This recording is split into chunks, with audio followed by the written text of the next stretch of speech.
ختم ہو گیا، بات ختم ہو گئی، طے ہو گئی. تو عزیز بھائی بیٹھ جائیں، اللہ آپ کو خوش رکھے. ایک کلاری ہے تو پھر کٹھے بھی تھے آپ ہی کرنے پہنتے نے نا. اللہ آپ کو خوش رکھے، یہ کچھ سیانا کام تو نہیں نا جی. ایک بات اور عرض کرنی ہے، پھر اپنی بات کو ختم کرتا ہوں. جب ہم چاہیں گے نا کہ ہم سے اللہ کوئی کام لے لے، تو پھر تھوڑا سا ہمیں دوسروں کے جذبات کا بھی خیال رکھنا پڑے گا. یہ ٹھیک ہے کہ بڑا آدمی دیر سے آتا ہے، لیکن بڑا آدمی کبھی یہ پسند نہیں کرتا کہ کوئی اس کے لیے بیچارہ منتظر بیٹھا رہے. یہ نہیں ہو سکتا کہ ہٹو بچوں کی داستانوں میں کئیوں کے دل ٹوٹ جائیں. دوسروں کے جذبات کا خیال رکھنا، احساسات کا. ہمارے ہاں نا یہ مسئلہ بن گیا ہے کہ اپنی ذات سے معاملہ شروع ہوتا ہے، اپنی ذات پر ختم ہو جاتا ہے. ہمارے بزرگوں نے، ہمارے مشائخ نے احساس رکھا، احساس. میں اپنے حضرت کی بارگاہ میں بیٹھا تھا، ایک بزرگ آ گئے. اب وہاں 3-4 مفتیان کرام بیٹھے ہیں جنہوں نے اپنے فتاوی جات کی تصدیق لینی ہے. تو بابا جی آ گئے تو وہ اب سادی باتیں، بیٹا بڑا تنگ کرتا ہے، ساری باتیں بہو کی مانتا ہے، شادی سے پہلے بڑا نیک تھا. یہ بھی بندہ اپنے دل کو تسلی دیتا ہے، ورنہ جو پہلے نیک ہوتا ہے وہ بعد میں بھی نیک ہی ہوتا ہے، اور جو پہلے نہیں ہوتا وہ بعد میں بھی کسی اور کا نام لگ جاتا ہے، ورنہ وہ بعد میں بھی معاملہ ایک. تو وہ ساری نہ سادی باتیں حضرت اس کو جواب دیتے ہیں. پھر اس نے وہ ساری تسلیوں کے بعد کہا مجھے تعویذ بھی چاہیے. ایک لکھا تو اس نے کہا نہیں، ایک برکت کا بھی چاہیے. اس نے کہا ایک تعویذ مجھے نظر کا بھی چاہیے. تو وہ تسلی لے کے وہ شخص اٹھ کے چلا گیا. ایک مفتی صاحب کہنے لگے حضور اس طرح کے بندے میرے حوالے کر دیا کریں. تو حضرت فرمانے لگے کیوں؟ اس بیچارے نے نا مجھ سے ہی مطمئن ہونا تھا. اور فرمانے لگے میں نے تسلی دے دی ہے، رات سکون سے سو جائے گا. بتاؤ نا میرا رب کتنا راضی ہوگا. یہ جو احساس ہے نا کسی کا، یہ جو احساس ہے، یہ جب طبیعت میں پیدا ہو جاتا ہے نا، جب اس کے اندر جب ذوق پیدا ہوتا ہے. میں جمعہ لیٹ نہیں کرتا اس لیے کہ جب مجھے کوئی لیٹ کرے تو مجھے تکلیف ہوتی ہے، اس لیے میں بھی نہیں کسی کو لیٹ کرتا.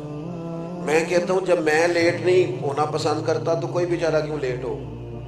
تھوڑا سا احساس. میں نے کہا تھا بات ختم کرنی ہے. آپ مصروف ہیں اس میں کوئی شک نہیں، لیکن گھر میں اماں ہے، اس کا دل کرتا ہے جب آپ جائیں تو وہ سارا دن کی باتیں آپ سے کریں. والد بیچارے بیمار ہیں، کئی دفعہ معذور ہیں، کسی جگہ بیٹھے ہیں، وہ منتظر ہیں، انہوں نے ساری بات آپ سے کرنی. آپ مفتی صاحب ہوں گے، علامہ صاحب ہوں گے، انجینئر ہوں گے، ڈاکٹر ہوں گے، پروفیسر ہوں گے، کچھ بھی ہوں گے، لیکن اس کے تو پتر آپ ہی ہیں نا. یہاں آپ کو تھوڑی دیر وقت گزارنا ہے. نہ سمجھ آئے تو پوچھ لو جناب ام ایمن سے کس طرح رسول کریم جا کر خبر گیری کرتے. آپ جتنا مرضی لمبا سفر کریں، دنیا گھوم کے آ جائیں، پر بیوی کا لباس آپ ہے. اس نے سارے دن کے دکھ آپ کو سنانے. میں تو مصروف پڑا ہوں، میں باہر سے تھکا آیا ہوں، تو نے بات چھیڑ دی ہے. با فیض با برکت لوگ یوں نہیں کرتے. ہم اپنے سونے کے لیے لوگوں کا دل توڑ دیں. سنو. اور بات ختم ہوئی. سیدہ عائشہ صدیقہ رضی اللہ تعالیٰ عنہ فرماتی ہے ایک دن رسول کریم نے مجھ سے فرمایا، کہا عائشہ ایک بات کروں تم سے. حضور میرے تو نصیب جاگ گئے، کرم ہو جائے.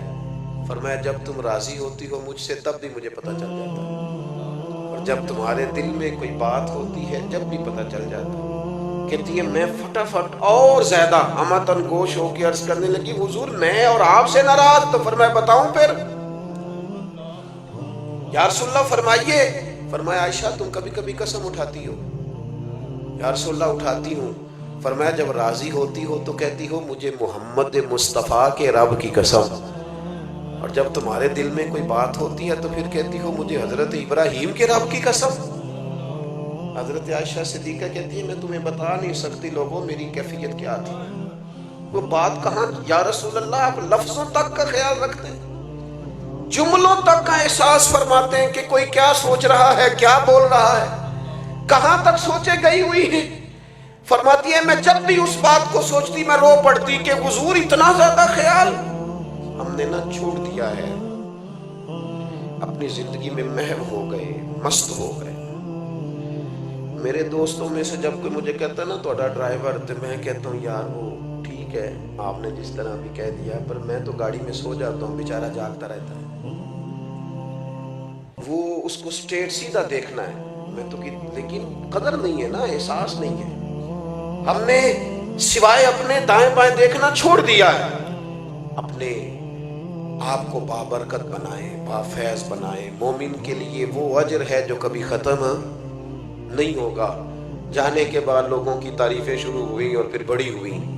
میں اندر بیٹھا تھا ابھی حضرت کے گھر میں، تو میں وہاں بھی کہہ رہا تھا کہ میں دل سے حضرت مفتی صاحب کی قدر کرتا ہوں، اور مجھے حاجت نہیں ہے کسی بندے کی تعریف کرنے کی۔ تھوڑا سا ذرا شعر سے، کتاب سے، پڑھنے لکھنے سے شغف رہتا ہے۔ حضرت علامہ شرف صاحب رحمۃ اللہ علیہ کی کتاب پڑھنا، صاحبزادہ خورشید گیلانی صاحب نے تقریض لکھی تھی، تو میں بھی تھوڑا سا طالب علمی کے زمانے میں گیلانی صاحب کے پاس آیا جایا کرتا تھا، مجھے اچھا لگتا تھا ان کا لکھنا۔ تو شرف صاحب نے لکھا تھا کہ سمجھ نہیں آئی، یہ ان کا جملہ ہے جناب، علماء سے معذرت کے ساتھ، انہوں نے کہا تھا سمجھ نہیں آئی کہ سغرے کبرے والا مولوی اتنا شستہ کیسے لکھ لیتا ہے، اتنا صاف کیسے لکھ لیتا ہے، یہ سمجھ نہیں آئی۔ پھر کہنے لگے ہاں ہاں سنا ہے، مرغابی جب پانی سے نکلتی ہے تو پر خشکی ہوتے ہیں اس کے۔ سنا ہے کہ جو کچھ لوگ ایسے ہوتے ہیں کہ جو جس جگہ بیٹھتے ہیں پھر وہ محفل اور انجمن کا حضرت بڑا صاف ستھرا لکھتے ہیں، عمدہ لکھتے ہیں، اور بعض منظر نامے تو ایسے ہیں کہ جو لوگ نہیں گئے وہ بھی اگر صحیح طرح پڑھ لیں تو محسوس ہوتا ہے کہ ہو گئے آ گئے۔ تو کچھ لوگوں کی قدر کریں اپنی زندگی میں۔ میں ایک جگہ پہ موجود تھا تو مجھے وہاں کے لوگ کہنے لگے کہ ہمارے یہاں کے بعض علماء سے ہمیں شکوہ ہے، آپ بڑے اچھے ہیں۔ میں کہ میں اتنے رہندہ نہیں نا تاں کر کے، اگر آ گیا پکا تو پھر معاملہ شاید کچھ اور ہوگا۔ یہ ہوتا ہے ایسا، جو چیزیں زیادہ قریب ہوتی ہیں وہ بعض اوقات جو زیادہ دور ہو وہ محسوس ہوتا ہے کہ شاید زیادہ بڑی ہے۔ تو اپنے آپ کو بابرکت بنائیں، بافیض بنائیں۔ زندگی وہی اچھی ہوتی ہے جس سے کوئی نفع لے لے۔ اللہ تعالیٰ اس آستانے کو قیامت کی صبح تک آباد فرمائے۔ آخر دعوانا الحمدللہ۔